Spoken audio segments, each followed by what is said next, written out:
Shalom saudara, kita tahu bahwa Yesus Kristus adalah sumber hidup kita. Seperti di dalam Yohanes 10 ayat yang ke-10 ya saudara ya. Hidup dalam bahasa Yunani ada dua kata. Saudara harus ingat, hidup secara jasmani atau kita bisa sebut di sini bios ya.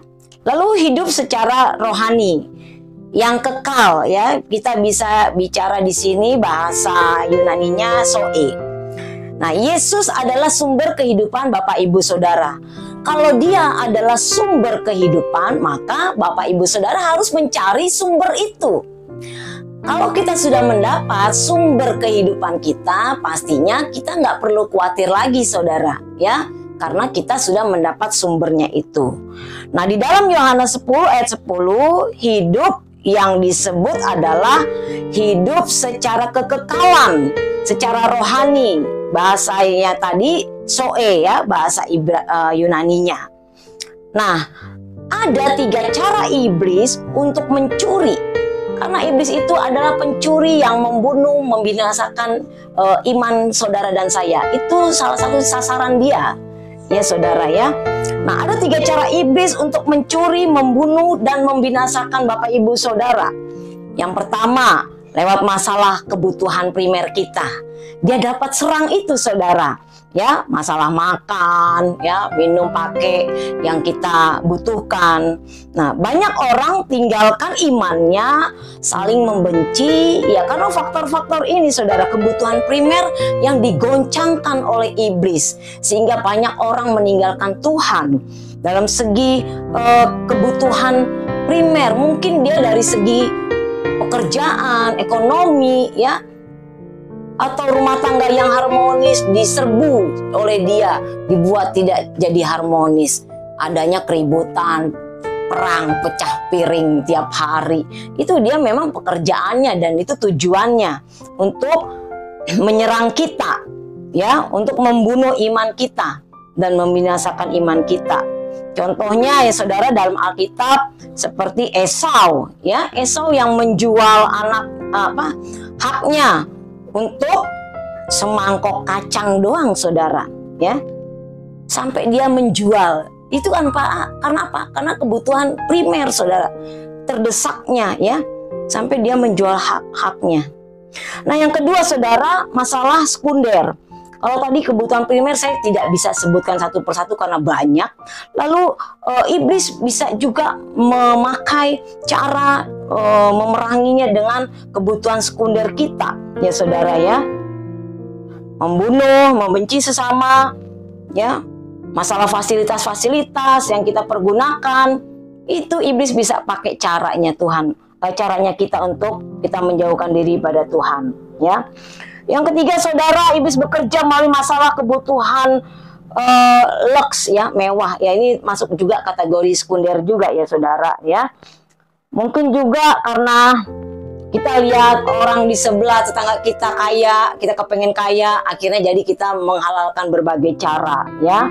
Kita pakai pesugihan, dagang, pakai acara minta sama seseorang yang dapat memberikan atau menjadikan toko kita jadi besar, warung kita sepi jadi ramai gitu ya. Banyak sekali cara yang iblis lakukan yang membuat iman kita semakin menjauh dari Tuhan saudaraku ya. Jadi itu masalah kebutuhan mewah ya, mengenai pangkat, jabatan, kita bisa tinggalin Tuhan, kita bisa jual iman kita ya. Sekarang lagi maraknya juga pemberantasan korupsi ya di negara kita ini banyak sekali ya. Kadangkala saya berpikir Indonesia ini kaya raya gitu. Tetapi sepertinya kita ada pepatah ayam mati di lumbung padinya sendiri. Emang benar saudara ya, kalau saya pikir-pikir sih ya. Ya saya nggak mengerti itu bagaimana cara pengelolaannya, saya tidak tahu karena saya tidak bergerak dalam bidang itu. Bagian saya bawa jiwa aja deh ya buat Tuhan. Nah, tujuan Yesus datang untuk memberikan kita hidup ya, zoe, memberikan kita hidup saudara. Bukan menghancurkan kita, bukan membinasakan kita, tetapi tujuan iblis membinasakan kita, menghancurkan kita. Beda sekali saudara, jauh. Yesus berkata memberikan hidup jaminan kekekalan, tetapi iblis tidak memberikan jaminan, saudara. Dan dia tidak berani menjamin, ya, menjamin hidup yang kekal. Yesus itu menjamin hidup yang kekal, bukan yang sementara. Jadi buat apa Bapak Ibu Saudara mempertahankan sesuatu yang tidak kekal, ya? Gara-gara iman kita tinggalin Tuhan, ya. Hati-hati, karena semua itu nggak dibawa yang tidak kekal. Kita harus pikirin perkara yang kekal. Nah, Yesus memberikan jaminan hidup yang kekal di dalam Yohanes 10 ayat 28, Yohanes 3 ayat 16. Yohanes 10 ayat 28 adalah kepastian. Ketika Bapak Ibu Saudara menerima Yesus, ada kepastian jaminan ke sorga. Yang kedua, saudara, Yesus memberikan teladan hidup yang benar, saudara, ya. Dia memberikan teladan hidup yang benar bagi kita. Dia tidak bisa disuap oleh manusia, disuap apapun nggak bisa, saudara. Kalau manusia di dunia ini apapun posisi jabatannya bisa main suap-suapan, saudara, ya. Tetapi di dalam Yesus, dan Yesus sendiri tidak bisa disuap, dan saudara tidak mampu menyuapnya, ya saudara. Lalu Yesus setia melayani tanpa pamrih, ya, tanpa ada motivasi. Yesus tulus, ikhlas melayani, memberikan teladan bagi kita. Beda dengan kita jauh, saudara, ya. Lalu Yesus juga memberikan contoh yang sudah betul-betul teruji, ya. Untuk itu dia adalah cerminan hidup bagi kita sekalian. Dia tuntunan jalan bagi kita, sehingga kita harus betul sungguh-sungguh hidup di dalam Yesus Kristus Tuhan. Maka disebut di sini Yesus itu adalah sumber kehidupan Bapak Ibu Saudara.